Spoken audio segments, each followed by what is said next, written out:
puissance, élévation te soit rendue, Seigneur.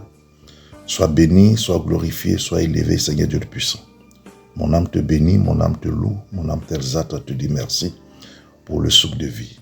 Dieu de gloire, Dieu de justice, je m'efface afin que Dieu, tu prends le contrôle de ce moment. Que ton esprit puisse se mouvoir là où se trouve chaque enfant qui est en train d'écouter, Seigneur Dieu, au Père, ce message, au Seigneur Dieu le puissant. Merci pour ce que tu fais et que la gloire te soit rendue. C'est dans le nom de Jésus que je t'ai prié. Amen. Bien-aimés, soyez bénis dans le nom puissant de Jésus-Christ de Nazareth. Que sa grâce soit sur vous, que sa faveur vous accompagne en tout temps et en tout lieu. Nous allons prendre la Bible et on va aller dans le livre de 2 Rois 7. 2 Rois chapitre 7 et on va lire du verset 1 au verset 11. 2 Rois 7, verset 1 à verset 11. Je lis la parole de Dieu avec respect, considération et avec amour et crainte. 2 Rois 7, verset 1 à 11. Élisée dit, écoutez la parole de l'Éternel. Ainsi parle l'Éternel. Demain, à cette heure, on aura une mesure de fleurs, de farine pour un cycle, et 2 mesures d'orge pour un cycle à la porte de Samarie. L'officier suit la main duquel s'appuyait le roi répondit à l'homme de Dieu. Quand l'Éternel ferait des fenêtres au ciel, pareille chose arrivera-t-elle? Et Élisée dit, tu le verras de tes yeux, mais tu n'en mangeras point. Il y avait à l'entrée de la porte 4 lépreux qui se disaient l'un à l'autre. Quoi? Resterons-nous ici jusqu'à ce que nous mourions? Si nous songeons à entrer dans la ville, la famine est dans la ville, et nous y mourrons. Et si nous restons ici, nous mourrons également. Allons nous jeter dans le camp des Syriens. S'ils nous laissent vivre, nous vivrons, et s'ils nous font mourir, nous mourrons. Verset 5. Il partit donc au crépuscule pour se rendre au camp des Syriens. Et lorsqu'il fut arrivé à l'entrée du camp des Syriens, voici, il n'y avait personne. Le Seigneur avait fait entendre dans le camp des Syriens un bruit de chars et un bruit des chevaux. Le bruit d'une grande armée, et ils s'étaient dit l'un à l'autre. Voici, le roi d'Israël a pris à sa sorte contre nous les rois des Héthiens et les rois des Égyptiens pour venir nous attaquer. Et ils se levèrent et prirent la fuite au crépuscule, abandonnant leurs tentes, leurs chevaux et leurs ânes. Le camp tel qu'il était, ils s'enfuient pour sauver leur vie. Les lépreux étant arrivés à l'entrée du camp, pénétrèrent dans une tente, mangeaient et buvaient, et en emportaient de l'argent, de l'or et des vêtements qu'ils allaient cacher. Ils revinrent, pénétrèrent dans une autre tente et emportèrent des objets qu'ils allaient cacher. Puis ils se disent l'un à l'autre, nous n'agissons pas bien. Cette journée est une journée de bonnes nouvelles. Si nous gardons le silence et si nous attendons jusqu'à la lumière du matin, le châtiment nous atteindra. Venez maintenant et allons informer la maison du roi. Ils partirent et ils appelèrent les gardes de la porte de la ville, auxquels ils firent ce rapport. Nous sommes entrés dans le camp des Syriens et voici, il n'y a personne. On n'y entend aucune voix d'homme et il n'y a que des chevaux attachés et des ânes attachés, et les tentes comme elles étaient. Les gardes de la porte crièrent et ils transmirent ce rapport à l'intérieur de la maison du roi. Amen. Amen. Amen, amen, amen, amen. Bien-aimés, le thème de mon message, c'est vivre ou mourir. Vivre ou mourir. Aujourd'hui, toi qui m'écoutes, je ne sais pas quelle situation dans laquelle tu te trouves. Je ne sais pas quelle est ta préoccupation.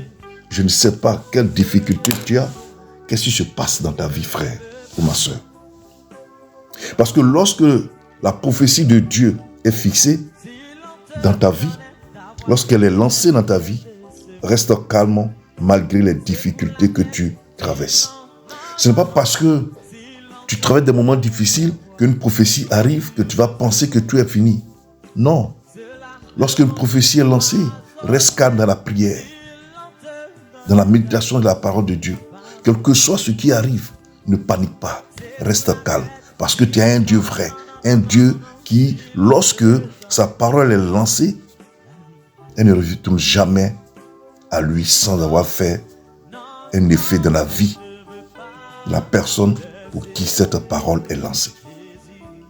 C'est vrai, il y a des gens qui disent, oui, j'ai un parent, j'ai une connaissance, ils ont donné des prophéties, mais la prophétie ne s'est pas accomplie, la personne est décédée. Moi, j'en ai vu. Ce sont des prophéties qui viennent des esprits de Python, des faux hommes de Dieu, ou des hommes de Dieu qui ont signé le pacte avec Dieu, avec le diable, pardon, qui sont allés prendre un feu étranger et qui ne travaillent plus, ou n'ont plus l'esprit de Dieu sur eux.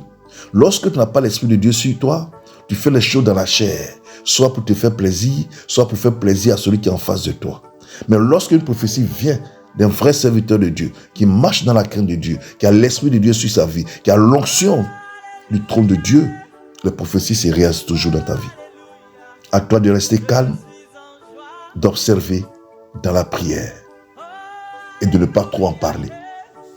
Sache que la situation actuelle, que ta situation actuelle n'est rien devant le Seigneur. Oui, cette épreuve que tu traverses aujourd'hui n'est rien devant le Seigneur. Car il a un temps pour toutes choses. Et il a un plan pour chacun d'entre nous. Le Seigneur a un plan pour toi.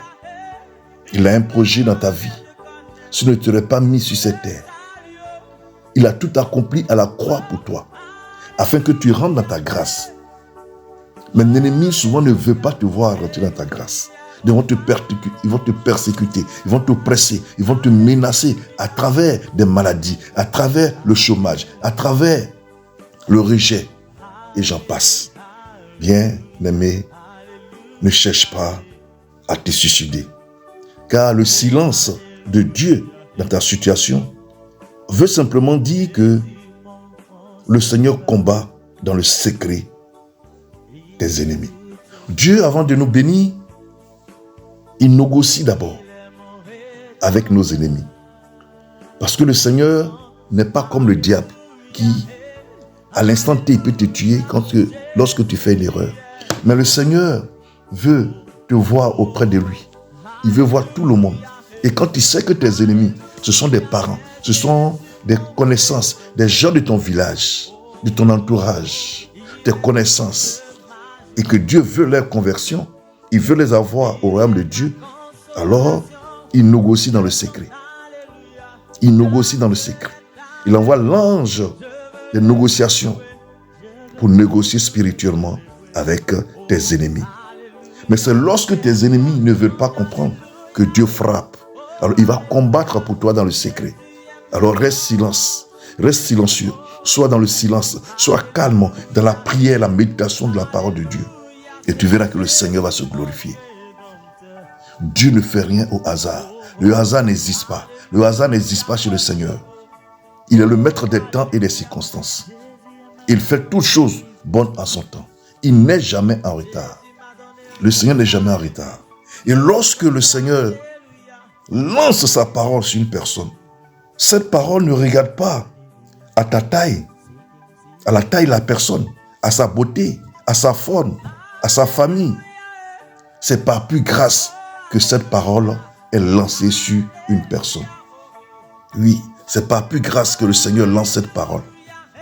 Dieu ne regarde pas qui tu es pour te bénir, mais il prend le temps avant de te bénir. Parce qu'il sait qui tu es, ce qui se passe dans ta vie sur le plan spirituel comme physique.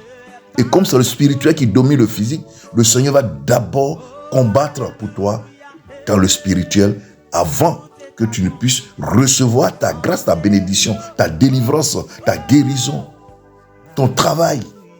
Parce qu'il s'il te donne dans la situation dans laquelle tu te trouves, où se trouvent tes ennemis sur le plan spirituel contre toi, le travail que Dieu va te donner, ils vont détruire ce travail-là.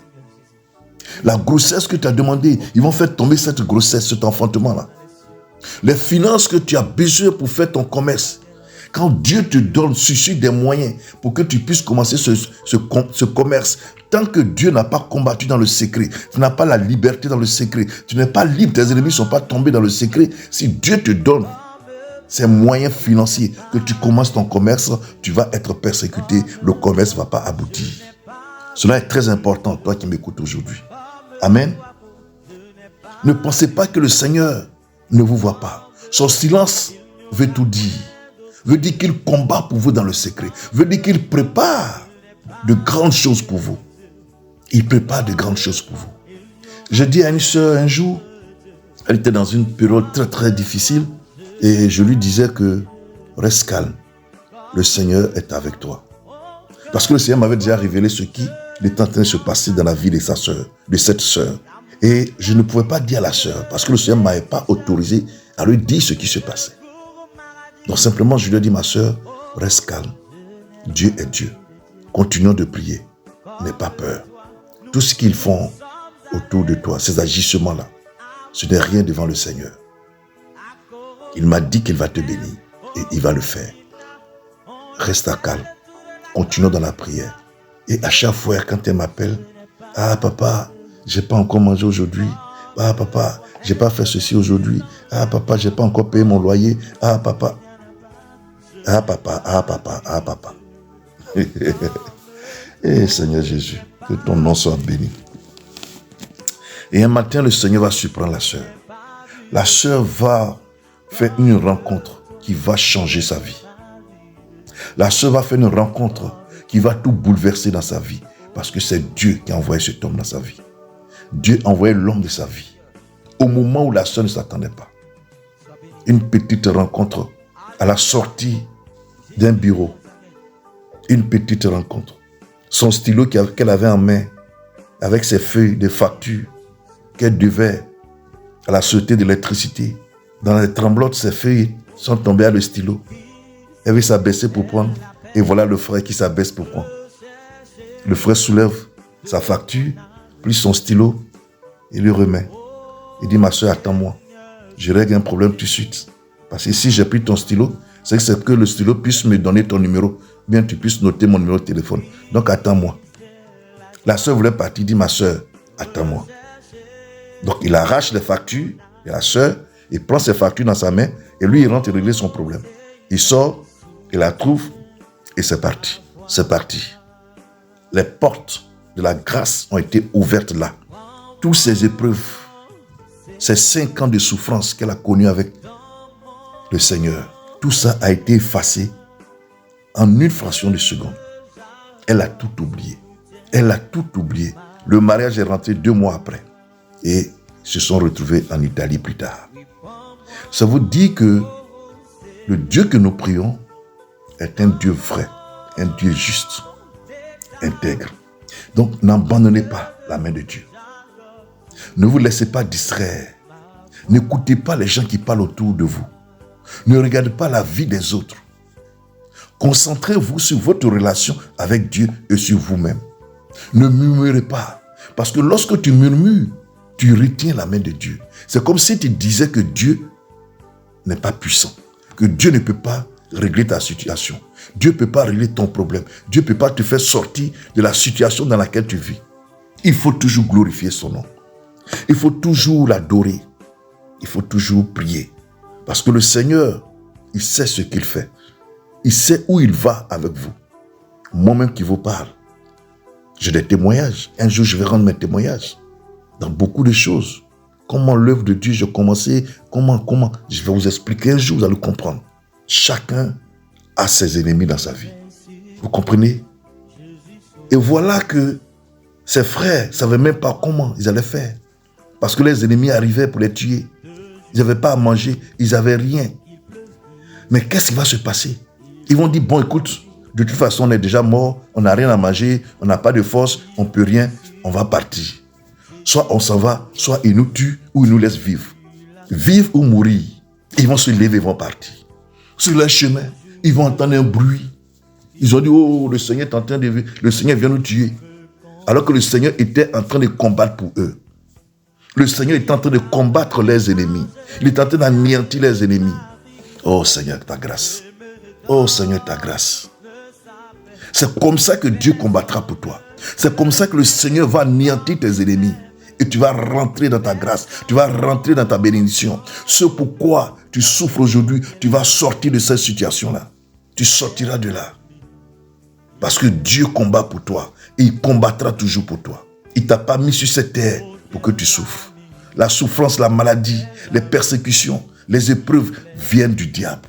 Parce qu'il ne veut pas que tu sois attaché au Seigneur. Parce que tu as quitté son camp. Il va te persécuter. Mais reste calme. Et Dieu combattra pour toi. Ne pense pas au suicide. Ne pense pas au suicide. Ça ne va rien t'apporter. Bien au contraire. Tu iras tôt ou tard à l'enfer si tu te suicides. Ce sont les traîtres qui se suicident. Ce sont les paresseux qui se suicident. Tu ne peux pas être en Christ et chercher à te suicider, te donner la mort parce que ça ne va pas. Bien-aimé, chaque chose en son temps. Le Seigneur fait chaque chose en son temps. Mais quant à toi, les murmures, paroles qui vont empêcher la main de Dieu d'agir, il faut éviter ces paroles. Vous avez vu que Job, quand Job, le diable allait voir le Seigneur pour dire, oui, Seigneur Jésus, c'est parce que tu as béni Job et qu'il est attaché à toi. Le Seigneur lui a dit quoi? Il a dit au Seigneur, même si je le touche un peu, Seigneur, si tu veux enlever seulement un petit truc, tu vas voir qu'il va t'abandonner. Il ne va plus te louer, t'adorer. Le Seigneur va dire, va, touche-le. Mais tu ne touches pas son âme, c'est-à-dire ne le tue pas. Dans cette épreuve, il a tout perdu. Il a même perdu ses enfants. Qu'est-ce que sa femme lui a dit? Ses amis, sa femme lui a dit quoi? Maudis Dieu et tu vas mourir. Il a dit à sa femme, cette parole qui vient de sortir de ta bouche ne passe même pas dans ma pensée, ni à plus raison faire sortir ça de ma bouche. Évitez ce genre de paroles. Ah Dieu, pourquoi je souffre comme ça? Est-ce que je suis le seul sur cette terre? Tue-moi, ça va finir. Évitez ce genre de paroles. Vous donnez gloire à Satan. C'est que vous n'êtes pas encore converti.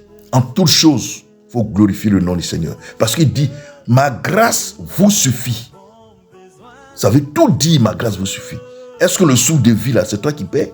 Est-ce que vous payez le souffle de vie? L'air que vous respirez, est-ce que vous payez ça? Vous voyez ça, l'air? Est-ce qu'on vous a emprunté ça? Vous êtes allé payer au marché? L'eau qui pleut, quand il pleut, l'eau qui verse sur toi, tu sais comment c'est fait? Tu es plus important que les anges. Tu es 10 000 fois mieux que les anges qui sont au ciel avec lui. Et tu penses qu'il va t'abandonner? Mais c'est parce qu'il combat dans le secret pour toi. C'est parce qu'il prépare quelque chose de bien pour toi. Et pour que tu sois heureux. Parce que lorsque Dieu donne, ce n'est jamais, jamais suivi d'un chagrin. C'est une grâce pure. C'est une élévation. C'est un suivi. C'est une évolution. C'est une stabilité. C'est comme ça que le Seigneur fonctionne. Alors, arrêtez de dire des choses qui vous condamnent. De dire des choses qui vont vous amener à bloquer la main de Dieu. Que Dieu vous bénisse. Que sa main soit sur vous. Que sa grâce vous accompagne. Que dans le nom puissant de Jésus, que tout ce qui est bloqué dans vos vies soit débloqué au nom de Jésus. Que tous vos ennemis soient foudroyés, cassés par son canon au nom de Jésus. Je prophétise votre délivrance. Je proclame votre délivrance. Je proclame votre restauration au nom puissant de Jésus-Christ. Que Dieu, dans son amour infini, soit avec vous. Et que ce pourquoi vous a fait venir sur cette terre, que le Seigneur réalise cela dans vos vies. Que Dieu se souvienne toujours de vous. Et que la situation dans laquelle vous vous trouvez, qu'il combat vos ennemis et qu'il vous donne la liberté, la réussite, la prospérité au nom de Jésus. Que sa main soit sur vous. Soyez bénis. Amen.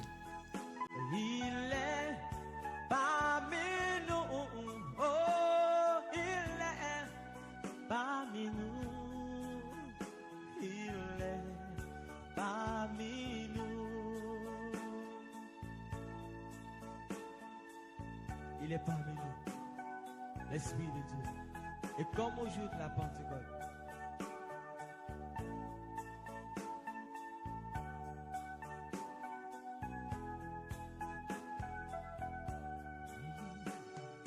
comme au jour de la Pentecôte, moi j'ai besoin de l'onction. Oui, comme au jour de la Pentecôte, j'ai besoin de l'onction.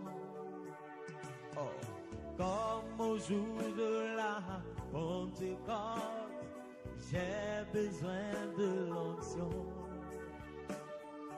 Comme au jour de la Pentecôte, j'ai besoin de l'onction. Alléluia, alléluia, alléluia, alléluia, alléluia, alléluia, alléluia, alléluia. Voici le moment que Dieu a choisi pour te bénir. Voici le moment que Dieu a choisi pour te lever. Alléluia, alléluia, alléluia, alléluia, alléluia, alléluia, alléluia, alléluia.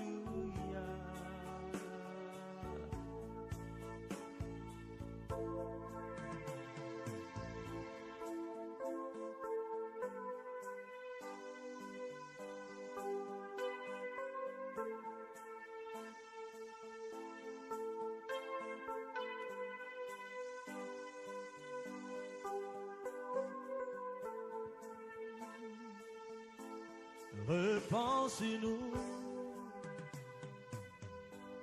ton Esprit Saint, façonne-nous entre tes mains. Repense-nous, repense-nous, oh Papa, ton Esprit Saint, viens façonne-nous. Façonne-nous, oui, entre tes mains, entre tes mains. Viens rallumer notre flamme. Oh, viens purifier notre cœur. Oh,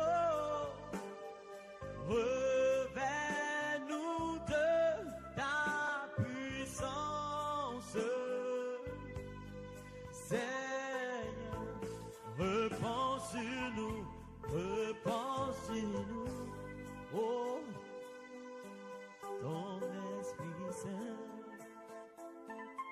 viens et façonne-nous entre tes mains. Repense-nous, ton purifier notre cœur.